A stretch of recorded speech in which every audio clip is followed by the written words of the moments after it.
you can start with a virtual assistant who's going to handle basic tasks. Like they can help with your email, they can help with your scheduling, they can start to learn your like what your preferences are and how you want to operate. And eventually, when this person gets to know you, they become more of a strategic business partner more than just a virtual assistant. Is it's really lonely to be a founder, and you don't always have someone that you can like toss ideas off of. But a good strategic business partner, executive assistant, can be that person for you.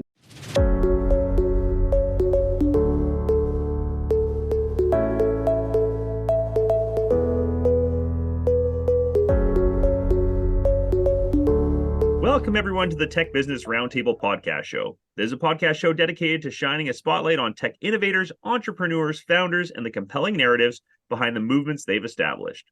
I'm your host, Ryan Davies, and I'm hosting today's discussion on the value of executive assistants for early-stage founders with Jessica McBride. Jessica, thank you so much for being here with us today. Thanks for having me. I'm really excited to kind of branch out of just only talking about ChatGPT and AI and really focus on something that, I think is really important about supporting early stage founders, other, later stage founders, really anyone with the value of an executive assistant. I think this is going to be a great topic. And, we have a lot of our audience that falls perfectly into this. Again, like you said, whether it's early stage, that's how we've kind of titled this, but it really, I think, is going to branch across to talk about the role, the evolution of the executive assistant, how people can really bring it in regardless of where they are in their journey and the importance for doing so. A little bit about you, Jessica. You're the visionary founder of Tech Savvy Assistant, and you've dedicated your career to revolutionizing the operations of administrative professionals. Jessica has a decade of experience in the field with seamlessly integrating cutting-edge technology like AI and ChatGPT into her work. And her primary mission is pretty clear and straightforward: to create strategies and tools that can streamline administrative tasks, but also redefine the roles of executive assistants, administrators, operations staff, virtual freelancers. You are a thought leader in this space and have invaluable insights into how to leverage AI and ChatGPT to supercharge administrative efficiency and foster strategic partnerships for executives and founders. I know you've led like a masterclass on this. You've been a keynote speaker on this. This is you're somebody that's absolutely perfect for this. And we talk a lot here again about upskilling, about a lot of grand ideas, but this is something with executive assistants that really, again, can provide such elite and immense value for founders or anybody on their journey. Before we dive too far in, your background is as an executive assistant. Tell us a little bit more about what led you to build Tech Savvy Assistant and your experience. Yeah, so I wasn't always an executive assistant, but I've worked in a lot of various admin operations type roles for most of my career. I started working at Enterprise, and I just kind of have like built my way up since then. And then in 2021, I had a really bad mental health like breakdown because of a job that I was at. So I just kind of up and quit. I just one day was like, I can't do this anymore. And so I had a friend that was freelancing on a website called Upwork. And I was like, okay, I'll give this a go. I've got nothing to lose. And so I started doing virtual assistant work, just kind of picking up here and there what I could find. I eventually started working with a tech company based out of New York as like their virtual assistant. And it was, an early stage company, and they didn't really have anybody doing this work yet. So it was a new role, and I loved it. I was able to really kind of make it my own and, become like a culture leader and work with making a nice workspace for the, staff. I got to run a bunch of different initiatives, and it really kind of gave me all of this autonomy that I'd never had in a role before. But it was very much a golden handcuff situation. I was paid really well in US dollars, and then it converted to Canadian, like 35% more. So I was having a really good time for a while. And then in January this year, I was on vacation and I slipped and fell on a resort, and I hurt my knee really badly. And it basically rendered me like unable to walk for the rest of the time that I was there. And I have ADHD. So I was spending a lot of time on TikTok. It's like a dopamine slot machine, and was getting a lot of ChatGPT videos. It was really cool. Never heard of it before. Decided I would start testing it out. started working. I was already in a bunch of different executive assistant communities just because it's a really lonely job. You're the only one usually, and you don't have a lot of people to talk to. So I started testing out a bunch of different scenarios that people were coming across in these different groups. And it's often things like being asked to create standard operating procedures or templates. They're just looking to see like some kind of itinerary, but because everybody has like such top secret information, they're guarded, they're guarding for their executive. Yeah. It's hard to give out that information. So it's hard to know what you need to create. So I realized that ChatGPT worked really well for this, for all these like generalist one-off tasks that we need help with as executive assistants. ChatGPT ChatGPT can be that. It's worked so much better than Google in terms of giving you guidance on what you need to do. And so I wrote a guide, ChatGPT for executive assistants, that caught a bit of traction, and it's been building from there. But in February, out of the blue, I was laid off, and I was laid off with like 30% of the company, and then they laid off another 30% right after. So it really was not a good situation. And so I immediately was like, okay, what am I going to do? I'm applying for jobs. I am picking up freelance work on Upwork again. And I'm also getting asked to do speaking events for ChatGPT and the more educational programs for admins. So I start working on that, and I have a series of job interviews, and I hate them all. Interviewing makes me feel like absolute garbage. I can't imagine going back into an office and doing some of the like more traditional in-office executive assistant work. I'd had just too much freedom and autonomy by that point. And so a couple months into this, I was just like, I don't want to do this. I don't want to be an executive assistant anymore, I don't think, because I haven't really been able to find that right like synergy, like relationship. And I don't think it's for me. And I think I'm going to lean into what I'm building with this ChatGPT education program. And at some point, a couple months in, I like named it Tech Savvy Assistant. And then by June, I was like, okay, I'm ready to like file for my corporation. I was like making enough money from speaking that I felt like, okay, like I can do this. And I've just kind of been settling, growing the community ever since. It started out with just like I had like a Facebook group, and now, I have all kinds of different social media pages, and we have a newsletter. And I just was speaking at the Admin Professionals Conference in Vegas back just this past October. I got to do a big keynote for like 850 people. So at some point, I just realized that I had built a brand and a business, and all just based off of like a fluke injury. But it's been such like an amazing experience. Like I know this is what I was meant to be doing because I'm working with the most amazing people. I love the people that I get to teach, and yeah, it's just kind of expanded from there. It's been, like I said, it's been a really weird year. I look at it's November, and I'm just like, January me could never have anticipated like where we would be at this point.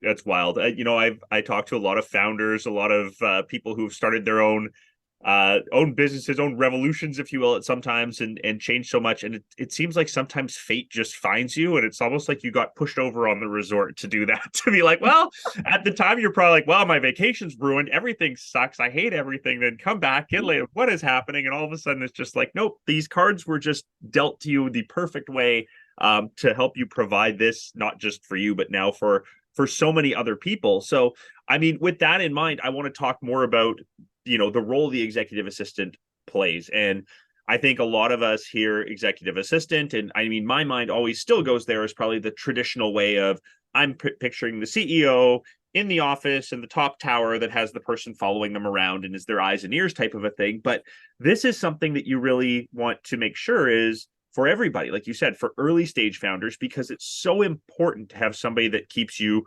organized and can be your eyes and ears when you're trying to do 300 things at once. And especially as a founder starting up, wow, does that ever take place? Right. So tell Yeah. us a little bit more about how, the importance of that executive assistant, and maybe that evolution of the role away from, maybe that traditional almost Hollywood feel of the person following around with the clipboard to what it actually can do and how it can increase productivity. Something I find with like this younger generation of executives and founders and CEOs is they really don't know how to utilize an executive assistant. Um, There is like the gender dynamic where a lot of times the executive assistants, like 85% industry of women. And so, there's like, I don't want to ask her to do things for me. My husband has an executive assistant and he's like, I don't know how to have her help me at all. And that's not uncommon because we want to make sure that like we're asking them to do valuable things. But I'm telling you that even as like an early stage founder myself, I got a virtual assistant back in June. Like, 4 or 5 months into what I decided was going to be a business, I was like, okay, I need someone who can help hold me accountable and help all these little things that like I know that I'm letting slip. Because when you're starting a business, you are your CFO, your CTO, your CEO, you're all of the O's. And it's a lot of pressure. And just to be able to offload some of the admin tasks that you're having to take time out of your day to do can be really, it frees up so much time for your creativity, for your thinking about what you want to do with your business. Um, and I think that people don't even recognize it as an option sometimes. And it's a lot of it's control, like not knowing what to let go of. Yeah. But when we really look at, you can start with a virtual assistant who's going to handle basic tasks. Like they can help with your email, they can help with your scheduling, they can start to learn your like what your preferences are and how you want to operate. And eventually, when this person gets to know you, they become more of a strategic business partner more than just a virtual assistant. It's really lonely to be a founder, and you don't always have someone that you can like toss ideas off of. But a good strategic business partner, executive assistant, can be that person for you because, especially as you bring on employees, um, you want to have your finger on the pulse of the organization. And people aren't going to talk to the CEO. It's just not going to happen. It becomes very unapproachable. Um, but a really good strategic business partner is talking to everybody within the organization, and they are assessing the temperature. They're getting an idea of this is something that's going on internally that we should look at. When I became the executive assistant and got really bored with just scheduling and just doing some basic tasks, I started to do that to get to know everyone within the organization and start to piece together different problems. Like I was able to recognize that our CTO probably shouldn't be mailing laptops out still. So why don't I research a managed service provider and we can start looking at how we roll that out for an organization. And that's something that a CEO or a CTO doesn't really have the time to go and research all of these other things. So I always encourage founders to think about the strategic business partner or executive assistant as a second brain. It's if you can find the person that you really mesh with, it is going to be a force multiplier for your success because it's like having two of you. I love that. So with that in mind, I mean, let's talk about like how do you get started in this? How do you hire your assistant? When is the timeline for it, right? Is it when you're feeling that burnout? Is it when you've lost you're not sleeping? Is it when you're just like you said, you're letting tasks slip? What are the signs that you see where you're telling someone, look, it's time? And how, when somebody's already facing this burnout, do you coach somebody into, okay, here's how you go and hire one without creating more stress on your plate and things like that? I think this is when recruiters come in really well, like specialized recruiting, because it's really hard to hire an executive assistant because it is very relationship based. You're less looking for someone with a certain, past experiences and more someone that fits the way that you work, that you can then mold to be your second person in charge. So for me, like I've done some hiring work in the past, and you kind of start off with taking in information from the founder about, their working style, what is important to them, what they would like, what they're stressed out about. For me, I was spending more time dreading doing my bookkeeping than it would have taken me to just do my bookkeeping. And it was like, okay, maybe it's time to like get somebody to help. My bookkeeping was pretty basic, so I could have a regular virtual assistant handle my bookkeeping for me. Um, if you find that you're constantly like having to manage your schedule and it's stressing you out because you're getting behind on meeting invites, having somebody to monitor your email for you and organize that is going to free up hours of time and stress in your life. And I would say absolutely ask for help. It's worth the money to pay for a good recruiter who knows what to look for within like an executive assistant than to try and just do it yourself, because you didn't get hired in, or trained in HR or recruiting.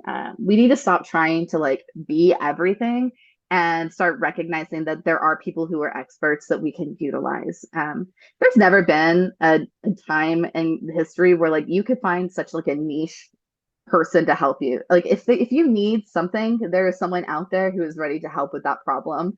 It's just, kind of where find them. But I really find that on LinkedIn, especially, there's a really engaged community of executive assistants that are eager and like they're looking to kind of start branching out and they want a challenge. They're tired of just the standalone running a schedule tasks and they're looking for the next level. And I think that this is such a great opportunity for them.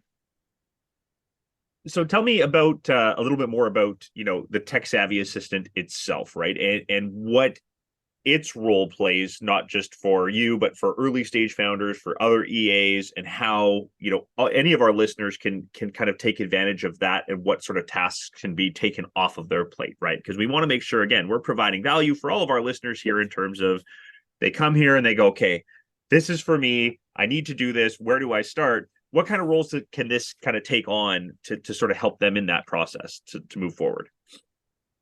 Um, let's hold on just a second. So I'm going to pull up some notes that I have that kind of go over just some of the areas that we can manage. I'm hoping Perfect. that you can edit this portion out.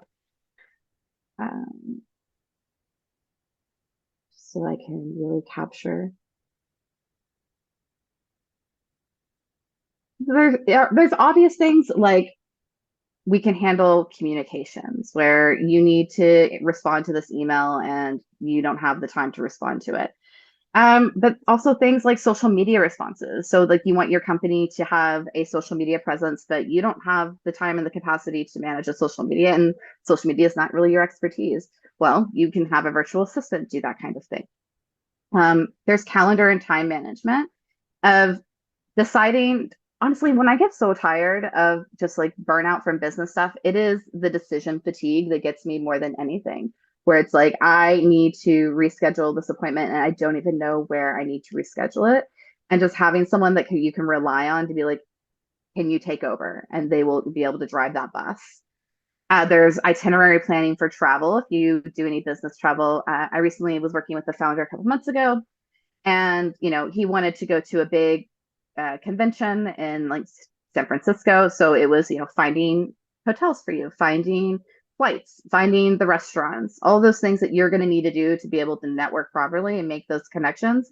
You can have somebody research for you and plan out.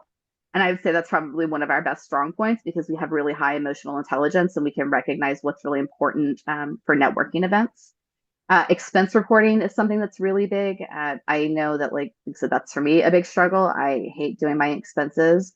So having them take that on and keep track of them for us is really great. Any special projects. So if you, for example, this is the time I rolled out for the CTO, the managed service provider. It's, you don't have the capacity to go and research all of these different vendors and figure out which is one's best. So have your admin do that for you. And yeah, so content creating as well. I think that's a pretty basic one that everybody knows what a virtual assistant can do for you is if you want to create social media content. It's really, I kind of talk about working with like an early admin as thinking about what can you teach like a basic intern? What is it that you can offload? Thinking about these small tasks. And that's also how we talk about using ChatGPT, for example, is what are tasks that you can use ChatGPT for? And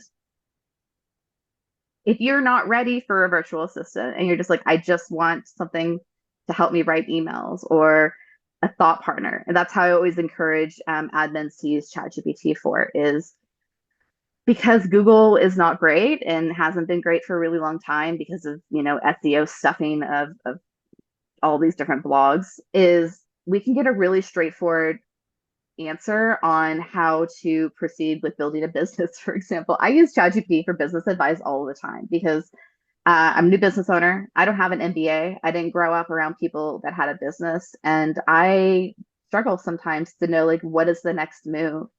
And so I'm able to use ChatGPT to kind of talk through all of the issues that I'm dealing with and get some like decent base level guidance of how I need to move forward. And I think that is one of the coolest things that has come from using ChatGPT and then also teaching it to the admins is like when you get so frozen and scared because you need to make a decision on behalf of the person you support, but you don't feel like you have good information to go on, like using ChatGPT to say, here's the situation, let's talk through it together is incredible. And it really helps like embolden them to be able to do their job better. I love that. Do you have, I know you gave kind of a couple of examples there, but can you give us like an example, like a specific, I know you said like business decisions or things like that, because I think that could be a thing all on its own is an episode we could have is using ChatGPT as your assistant, right? To help you with that. But do you have a concrete example that you've used to say like, hey, you know what, here's an exact question. Here was the result I got out of it. So I don't remember the exact prompt, but essentially it was, this is what my business does. This is the person that would most likely use my business. Here are the products that I already offer. And here's kind of, a little bit more information about what I do.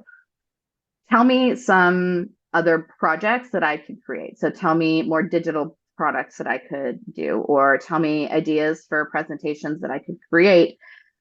Anytime I get asked to do a speaking event and they kind of give me like a vague idea of like what the topic will be, it's like I go to ChatGPT and it's like, okay, here's what I usually talk about. Here's my specialties.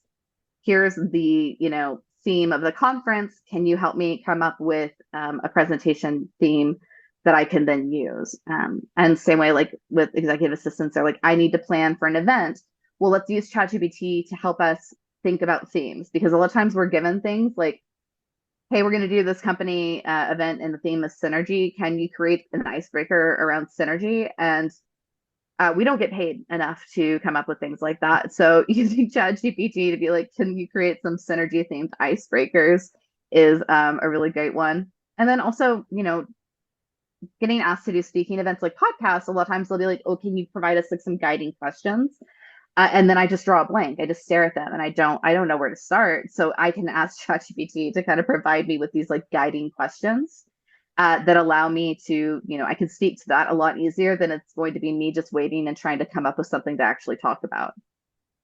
Absolutely perfect. I mean, I've got stuff I can take away from here. I've been feverishly scribbling notes right now going, well, my life could get a little bit easier just from some of the nice information here. But I know for a lot of our listeners, that is the case that they've pulled away here too. And before we sign off on this episode, I would love to just get you to, tell us a little bit more where people can find you, connect with the tech savvy assistant and connect with you to learn more. For sure. You can find me on LinkedIn under Jessica McBride. Feel free to send me a connect request. My website is techsavvyassistant.com, and I encourage everyone to subscribe to my newsletter that you can find on the website. I often do free events for members of my community. I'm doing an upcoming event soon about Zapier, about how executive assistants can begin to utilize automation tools. So we're always kind of building on the knowledge that we have. And yeah, you can find me on all the social media channels. I'm on Instagram, TikTok, and I have a Facebook community if anybody's interested in joining that as well. But yeah, you feel free to reach out. Absolutely perfect. Everyone take advantage of that offer because I mean I think there's a lot of ways that we could improve our work lives and in turn personal lives just by picking on some of the information that Jessica has given us here and has the resources she has available for us online as well. So with that, I think we'll bring this episode to a close, and I want to take a minute to thank Jessica McBride for this amazing podcast, The Value of Executive Assistants for Early Stage Founders. And I also want to thank our listeners. We cannot do what we do without you. So until we meet again with another amazing TBR episode, I'm your host, Ryan Davies. Thanks, everybody. Take care out there.